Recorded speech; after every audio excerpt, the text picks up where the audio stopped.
Hello guys, welcome back my YouTube channel AKS classes पर। और I hope कि सभी स्वस्थ होंगे, सभी कुशल होंगे और बने रहिए मेरे साथ मेरे यूट्यूब चैनल एकेएस क्लासेस पर और बेहतर से बेहतर तरीके से ग्रामर को कवर करते रहिए। जैसा कि आप देख रहे होंगे व्हाइट बोर्ड पर कि synthesis of sentences 12th class का एक टॉपिक है और इस टॉपिक को बड़ा ही आसान से आसान ट्रिक्स और आसान से आसान मेथड कह सकते हो आप, की सहायता से हम क्या करेंगे, इसे समझने का प्रयास करेंगे। और मैं पूरी कोशिश करूँगा कि क्योंकि अक्सर बच्चों का ये मानना होता है कि सिंथेसिस जो है एक बहुत ही ज़्यादा टफ और डिफ़िकल्ट टॉपिक है, जिसमें बच्चे अक्सर, ठीक है, हार मान जाते हैं कि ये हमारे समझ में नहीं आएगा। लेकिन आप मेरे साथ बने रहिए और मैं आपको बिल्कुल ईज़ी से ईज़ी इस टॉपिक को कवर करवाऊँगा। तो जानकारी के लिए बता दूँ, हिंदी में सिंथेसिस ऑफ सेंटेंस को क्या कहते हैं? वाक्यों को जोड़ना। और एक बात याद रखें कि जो सिंथेसिस है वो टोटल, नोट में आप लिख सकते हो कि वाक्यों को जोड़ने के लिए टोटल कितने की आवश्यकता पड़ती है? 3 सेंटेंसेस में पूरी होती है, यानी वाक्यों को जोड़ने की प्रक्रिया। नोट में लिख सकते हैं, वाक्यों की जोड़ने की प्रक्रिया, ठीक है, वाक्यों के जोड़ने की प्रक्रिया 3 सेंटेंस लिख लेंगे, ठीक है, 3 सेंटेंसेस में पूरी होती है। क्लियर है? ये बात ना भूलें। 3 सेंटेंसेस में पूरी होती है। नंबर 1 सिंपल सेंटेंस, ठीक है, नंबर 1 सिंपल सेंटेंस, जिसमें आपको 1 से लेके 8 तक, ठीक है, टॉपिक्स के बारे में समझने को मिलेगा। दूसरा आपका आता है, दूसरा होता है complex sentence,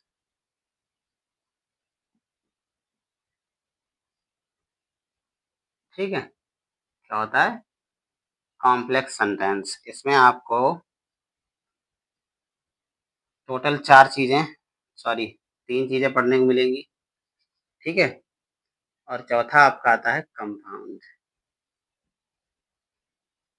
compound sentence.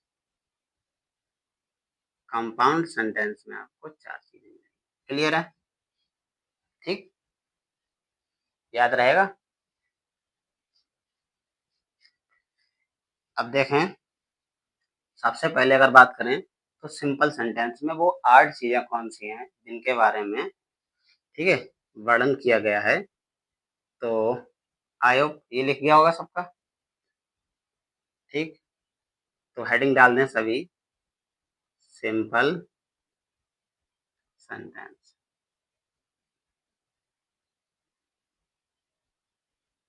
Simple sentence 8 चरणों में पूरा होता है। ये अपने लोगों ने ऊपर यहाँ पर देखा है, नोट लिख सकते हैं। ये 8 चरणों में पूरा होता है।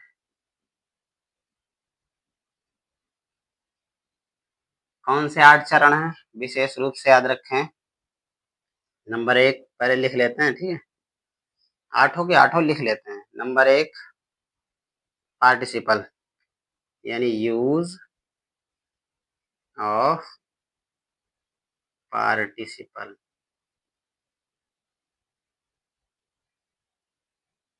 ठीक है, यूज ऑफ पार्टिसिपल। पार्टिसिपल में भी, पार्टिसिपल के भी भेद होते हैं। पार्टिसिपल कितने भेद होते हैं? 3। याद रखें, कौन से 3 हैं? एक होता है प्रेजेंट पार्टिसिपल,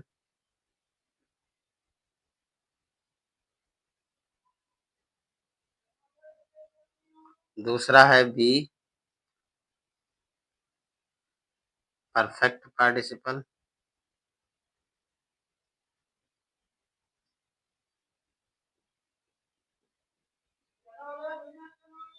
तीसरा है आपका पास्ट पार्टिसिपल। ये बातें याद रहेंगी, नोट करें सभी जल्दी।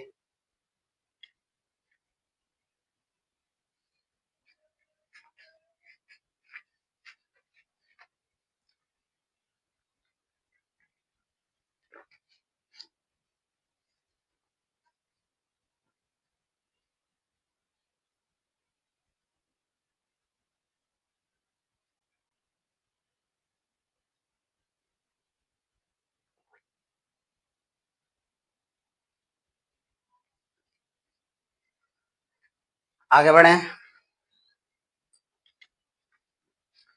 ठीक, पार्टिसिपल याद रहेंगे। और यहीं पर जानकारी के लिए बता दूं कि आपका प्रेजेंट पार्टिसिपल में याद रखें, पार्टिसिपल दर्शाते किसे हैं?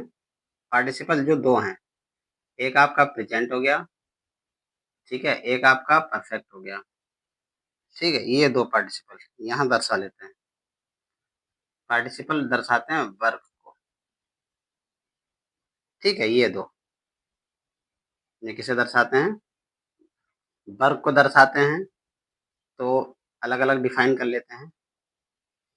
तो ये जो होता है इसमें no time space,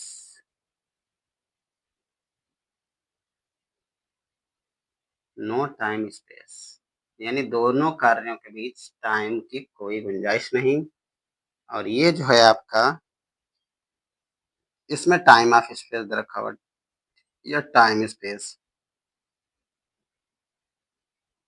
time space. ठीक, और इसमें वर्ब की थर्ड फॉर्म के रूप में, ठीक है, नाउन का एडजेक्टिव वर्ड दे रखा होगा, एडजेक्टिव वर्ड। बस इतनी सी बातें याद रखना है। क्लियर है? हटा दें।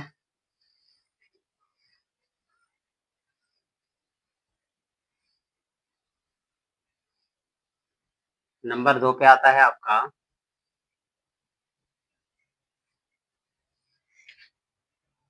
याद रखें, नंबर 2 पे लिख लेते हैं अपने लोग आपका नॉमिनेटिव एब्सोल्यूट, नॉमिनेटिव एब्सोल्यूट। ठीक है, और इसमें हम लिख भी सकते हैं नॉमिनेटिव एब्सोल्यूट में ही यूजिंग पार्टिसिपल, यूजिंग पार्टिसिपल, यानी इसमें भी थोड़ा सा पार्टिसिपल का ही हिस्सा होता है, बस थोड़ा सा डिफरेंट होगा। ठीक है, ये दूसरा ऐसे बनाना। ठीक, ये आपका आ जाता है तीसरा। तीसरे में लिख लेते हैं अपने लोग इन्फिनेटिव, ये आपका है इन्फिनेटिव। इन्फिनेटिव टू होता है। ठीक, कब टू को इन्फिनेटिव कहते हैं, कब प्रीपोजिशन, वो आगे डिटेल में देखेंगे। फिर नंबर 4 पे आपका आ जाता है, नंबर 4 पे है noun or phrase in apposition, noun or, noun phrase, noun phrase, उसके आगे लिख लेते हैं इन एपोजिशन। लिखते रहें, लिखते, बहुत बेस्ट तरीके से नोट्स लिखवाएंगे, आप खुद ही बनाना सीख जाओगे। पांचवा होता है आपका preposition before gerund or noun, preposition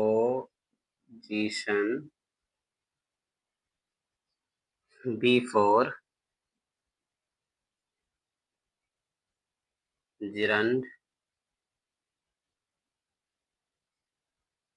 are noun. Clear? और इसी के साथ आपका अगला जो छठा होता है, छठा जो है वो आपका है एडवर्ब और एडवर्बियल फ्रेज। एडवर्ब और adverbial phrase.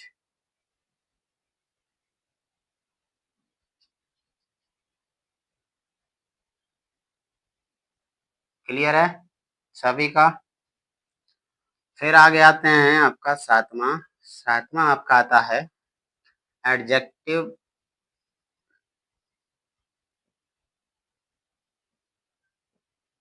Adjective and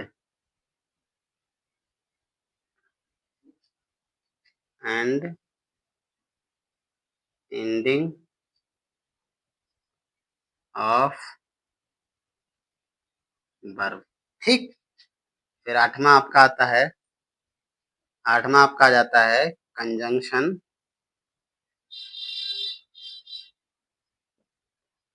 conjunction and का प्रयोग। ठीक है, क्या होता है? कंजक्शन एंड का प्रयोग। क्लियर है? ये 8 चीजें अपने लोगों को बड़ा डिटेल से पढ़नी है सिंपल सेंटेंस में। ठीक, तो सबसे पहले डाल लेते हैं। सबसे पहले क्या है आपका? पार्टिसिपल। तो चलिए पार्टिसिपल पर चलते हैं।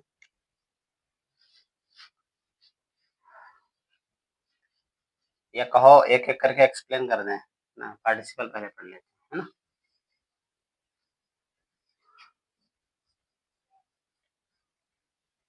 पार्टिसिपल के बारे में ध्यान से पढ़ें। यहाँ डालते हैं पार्टिसिपल। और अभी मैंने बताया पार्टिसिपल कितने होते हैं? पार्टिसिपल होते हैं सर 3। एक होता है आपका प्रेजेंट, एक होता है आपका परफेक्ट, और एक होता है आपका पास्ट। ठीक, इसमें नो टाइम, दो कार्यों के बीच में नो टाइम। इसमें टाइम, और इसमें वर्ब की थर्ड फॉर्म। ठीक है, एज, थोड़ा दूर कर लेते हैं, वर्ब की third form as an adjective. ठीक है, याद रहेगा। तो थोड़े से इनके रूल्स पर भी ध्यान दे लेते हैं। रूल्स क्या हैं? ध्यान दें, सभी के सभी जानकारी के लिए बता दें। फिर चाहे आपका प्रेजेंट हो, चाहे आपका पास्ट हो, दो काम होते हुए पाए जाएंगे। ठीक है, अभी पास्ट को हटा देते हैं, प्रेजेंट हो चाहे परफेक्ट हो। ठीक, तो प्रेजेंट हो या परफेक्ट हो, इनमें हम कार्यों को देखते हैं, और जो कार्य पहले हुआ होता है नियम उसी में ही लगता है। ठीक है, तो जैसे इसमें क्या लगता है? इसमें वर्ब की फर्स्ट फॉर्म में हम आईएनजी जोड़ते हैं। ठीक है, वर्ब की फर्स्ट फॉर्म में आईएनजी जोड़ते हैं। कभी कभी ऐसा होता है एक्शन वर्ब नहीं दी होती है, यानी नो एक्शन वर्ब। जानकारी के लिए बता दें, एक्शन वर्ब खेलना, कूदना, मारना, पीटना, है ना, इनमें हम आईएनजी लगा सकते हैं। सीइंग, वॉचिंग, है ना। कभी कभी नो एक्शन वर्ब दी नहीं होती है, तब आपके क्या दिए होंगे? तब आपके दिए होंगे बी वर्ब। ठीक है, तब आपके बी वर्ब दिए होंगे। बी वर्ब कौन सी? जैसे कि इज, जैसे कि आर, जैसे कि एम। ठीक है, तो इन्हीं के स्थान पे, यानी इन्हीं के स्थान पे आपको बीइंग का प्रयोग करना है। ठीक, याद रहेगा। और सब्जेक्ट सेम होगा। जब सेम सब्जेक्ट हो तो सब्जेक्ट को फिनिश कर देते हैं, ये भी बात नहीं भूलना। ठीक है, यानी एक सब्जेक्ट को हटाते हैं और अपना नियम लागू कर लेते हैं। इसकी बात करें और जानकारी के लिए बता दें। हाँ ठीक है, ओके। इसकी बात करें तो इसमें थोड़ा सा ट्विस्टेड होता है। इसमें क्या होता है कि जो काम पहले हुआ होता है, ठीक है? जो काम पहले, उसी में ये नियम लगता है, उसकी शुरुआत हम हैविंग प्लस वर्ब की थर्ड फॉर्म से करते हैं, ठीक है? कभी-कभी ऐसा होता है कि टेंस जो होता है, वो इसकी तरह दे रखा होता है, लेकिन इसकी तरह दिया होगा, ये भी याद रखें। दिया होगा तो उसके लिए क्या दिया होगा? सबसे मेन चीज़, उसके लिए जो दी होगी, वो आपकी बी वर्ब तो दी होगी, याद रखना, लेकिन साथ में ही आपका वर्ब की थर्ड फॉर्म भी दी होगी, ऑलरेडी दी होगी, और दी होगी तो उसे मानेंगे अपने लोग पैसिव, ये वो पैसिव फॉर्म में होगा, ठीक है? और पैसिव फॉर्म में होगा तो इसका नियम क्या है? इसका नियम है sir, having been plus verb की थर्ड फॉर्म, ठीक? यानी आपको बी वर्ब हटाना है और आपको लगाना है हैविंग बीन प्लस वर्ब की थर्ड फॉर्म। क्लियर?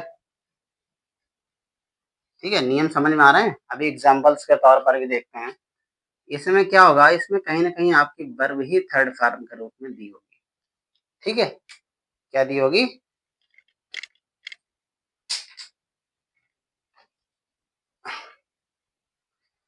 कहीं ना कहीं आपकी वर्ब ही दी होगी। तो हम देखते हैं, पहले इसका एग्जाम्पल देख लेते हैं। तो इसका एग्जाम्पल है आपका सामने, जैसे यहाँ पर लिखा हुआ है ही जम्प्ड अप, एक सेंटेंस। दूसरा दे रखा है ही रैन अवे। क्लियर है? ही रैन अवे। तो यहाँ पर देखो कि वह कूदा, वह ऊपर कूदा और कूद कर भाग गया, यानी कूदने और भागने में कोई अंतर नहीं है, नो टाइम स्पेस। तब क्या करेंगे, आप देखो यहाँ पर सब्जेक्ट है, यहाँ पर भी सब्जेक्ट है, तो पहले वाले टेंस नहीं, पहले हुए घटित कार्य, वर्क, तो जंपिंग पहले की उसने, बाद में भाग गया, ठीक है? तो हम क्या लिखेंगे यहाँ पर, अगर इसे बनाएंगे सिंपल सेंटेंस में, ठीक है? तो सिंपल सेंटेंस में कुछ इस तरीके का होगा, जंपिंग अप, काम लगा के ही रैन अवे, ही रैन अवे। क्लियर है? इस तरीके से आपका ये प्रेजेंट पार्टिसिपल होगा। आइए एक और एग्जांपल देख लेते हैं। नेक्स्ट एग्जांपल देखते हैं। दूसरा आपका कह रहा है मोहन साए बियर, मोहन सा आ बियर, पीने वाली बियर नहीं है, भालू, ठीक है? आगे लिखा ही रैन अवे, ठीक, ही रैन अवे। क्या करेंगे, तो सा को सींग में, तो सींग, याद रखें एक बात और जो खास इंपॉर्टेंट है इसमें, वो क्या है कि याद रखें, पहले में आपका है नाउन, ठीक, और दूसरे में आपका क्या है, प्रोनाउन। तो ये जो नाउन वर्ड है वो प्रोनाउन की जगह ले लेता है जाके, नाउन प्रोनाउन खत्म कर दिया जाता है, ठीक है? तो सीइंग अ बियर, ऐसे, बाद में काम लगा के मोहन रैन अवे। क्या ये बात क्लियर है? बताएं, किसे किसे लग रहा है सिंथेसिस टफ? इजी है? क्लियर? इसका देख लें, बी वर्ब का भी एक एग्जांपल देखिए, सभी के सभी बी वर्ब का भी एक एग्जांपल देख लेते हैं, फिर आगे बढ़ते हैं। तो बी वर्ब का एग्जांपल है कि राम, राम को रामू कर लो, है ना? रामू वॉज इल, ऐसे, full stop, he could not go home, he could not go home. क्या ये बातें समझ में आ रही हैं? ठीक। आप देखो बी पर भी जा रहे हैं, सॉरी बाज बर तो लिखा ही नहीं, बाज बर भी होते हैं, शैल बिल भी होते हैं। ठीक है, लेकिन हिंट के लिए इतना ही समझो। तो आप क्या करेंगे, बी वर्ब की जगह पर, इसकी जगह पर आपको बीइंग लगाना है। आप जानते हो ये नाउन है, ये कहाँ चला जाएगा, ही के स्थान पर यहाँ पर। तो हम क्या लिखेंगे, हम लिखेंगे बीइंग इल, ऐसे कामा लगा के, Ramu could not go home. Clear?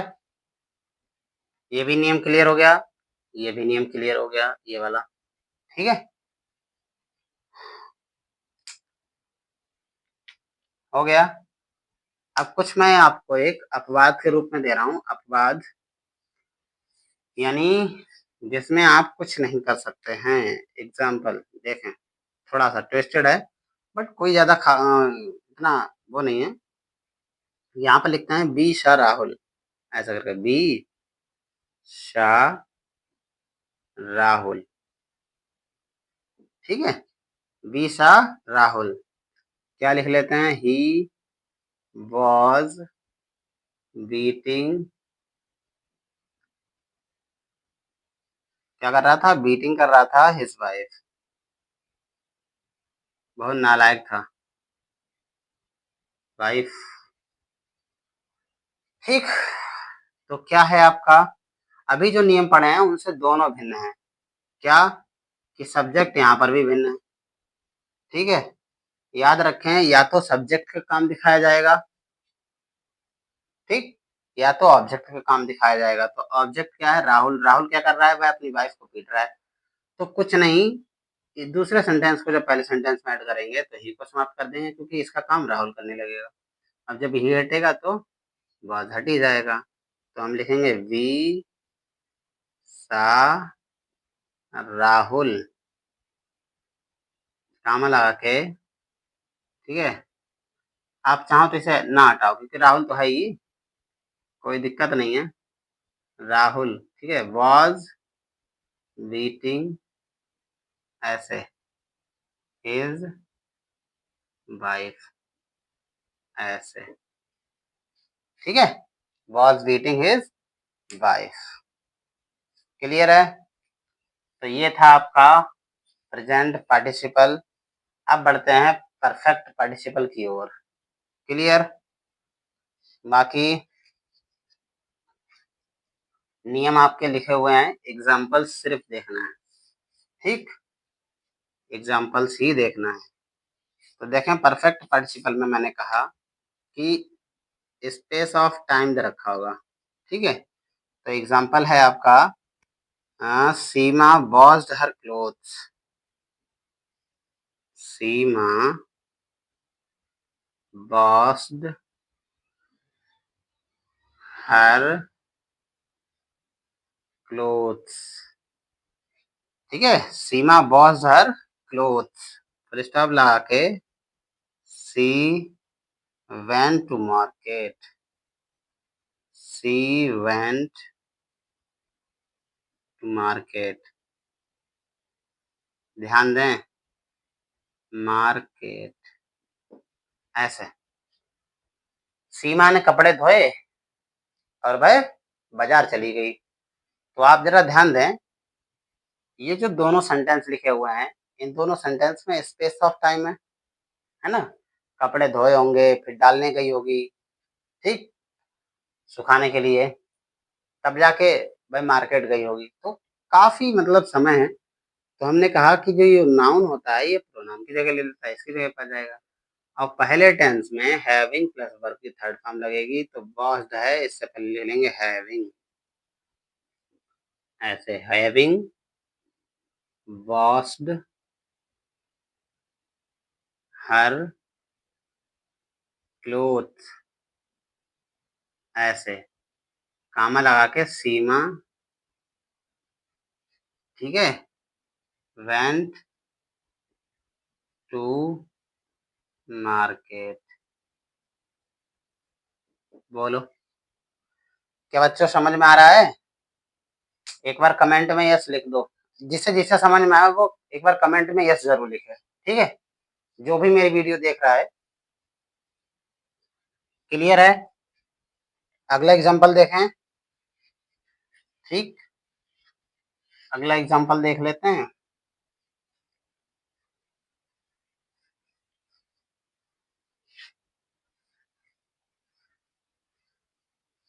ये तो नोट कर लिया होगा सभी ने। अगला एग्जांपल है आपका, यहाँ लिखा है Ravi completed his homework.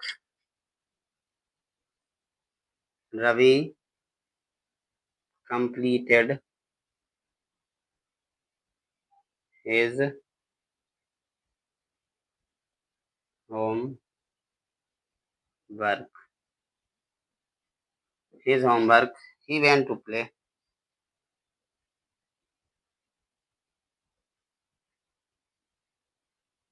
He went to play. मैं खेलने चला गया। तो क्या करते हैं आप जानते हो, रवि वहां पहुंच जाएगा। कंप्लीटेड लगा है, हैविंग लगा लो। हैविंग कंप्लीटेड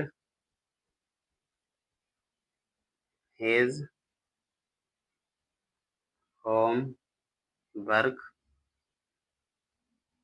ठीक है, काम लगा लिख लेते हैं। रवि वेंट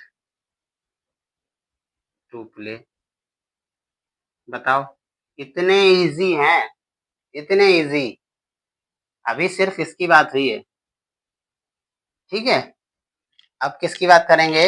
अब बात करेंगे कहाँ पर बीन लगना चाहिए, है ना, हैविंग के साथ में। तो एक एग्जांपल इसका भी दे देते हैं और याद रखें। ठीक, लिखा है यहाँ पर एग्जांपल, लिखा हमने he was punished by his teacher. He was punished bye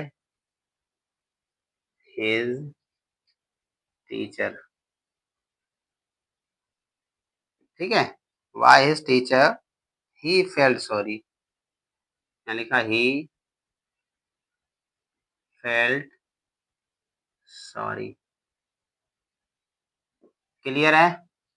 he felt sorry. अब क्या करेंगे, हमने बताया कि अगर वाज वर्ब के साथ में थर्ड फॉर्म दे रखी है, उसका मतलब वो पैसिव वॉइस का होगा। और पैसिव वॉइस का होगा तो ये हम लिखते हैं, यहाँ से हटा दे रहे हैं और इसकी जगह पर आप लगाएंगे हैविंग बीन।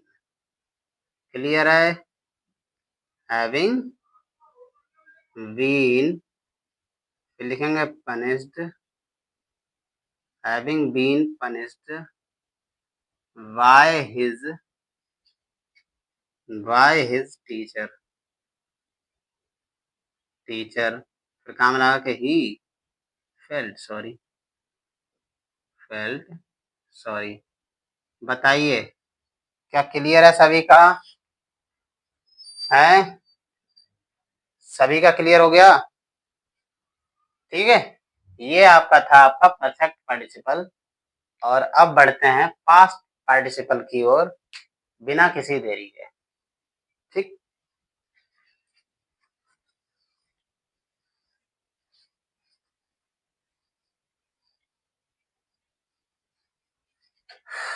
परफेक्ट पार्टिसिपल समझ में आ गया सभी को? मैंने कहा कि कहीं ना कहीं किसी न किसी सेंटेंस में आपको वर्ब की थर्ड फॉर्म दी होगी एज एन एडजेक्टिव के रूप में, तो आपको वो क्या करना है, वो बस नाउन से पहले लिख लेना है। यानी वर्ब की थर्ड फॉर्म को नाउन से पहले उठा के लिख लेना और सेंटेंस से कुछ भी नहीं लाना है। ठीक है, जैसे एग्जांपल्स के तौर पर बता दें, आपके सामने है आई सा ए बॉय। आई सा अ बॉय। क्लियर है? आई सा a boy, he was blinded. लिखे दे रहे हैं ही वाज ब्लाइंडेड। ठीक, ये वर्ब की थर्ड फॉर्म के रूप में है। ब्लाइंडेड माने अंधा हो जाना। ठीक, तो यहाँ पर हम क्या करेंगे, अगर बनाएंगे इसे तो आई सा ये नाउन है। हम नाउन की विशेषता दे रखी है, तो ब्लाइंडेड यहाँ शब्द उठा लो, ब्लाइंडेड बॉय, खत्म। और कुछ भी नहीं लेना है सेंटेंस से। अगर वर्ब की थर्ड फॉर्म के रूप में दे रखी है कुछ भी, तो बस वही उठा के लाना है। ठीक है, एग्जाम्पल दूसरा दे देते हैं। Geeta found her book. Geeta found her book. ठीक, Geeta found her book, clear है। Geeta found her book. उसके बाद लिख लेते हैं it was lost. It was lost, clear, it was lost. तो आप देख रहे होंगे यहाँ पर एक नाउन है गीता, एक नाउन है बुक। ठीक है, देखते हैं आगे किसके बारे में कहा है। अगर गीता के बारे में कहा गया होता तो शी होता, बट इट के बारे में कहा गया है, इसका मतलब निर्जीव वस्तु के बारे में कहा गया है, यानी लॉस्ट जो शब्द है वो बुक का विशेषता है। तो हम लिखेंगे गीता फाउंड, ठीक है, हर लॉस्ट बुक, क्लियर, सभी को समझ में आ रहे हैं और बेहतर तरीके से समझ में आया होगा, ऐसी मैं आशा करता हूँ। ठीक है, अगर आपको सिंथेसिस का पहला चैप्टर या पहला टॉपिक पार्टिसिपल अच्छी तरीके से समझ में आया हो तो कमेंट में एक बार यस सर अवश्य लिखें। ठीक है, और मिलते हैं नेक्स्ट अगली वीडियो में। उसके लिए बने रहें मेरे यूट्यूब चैनल AKS क्लासेस पर, और मेरे साथ बने रहने के लिए बहुत बहुत धन्यवाद।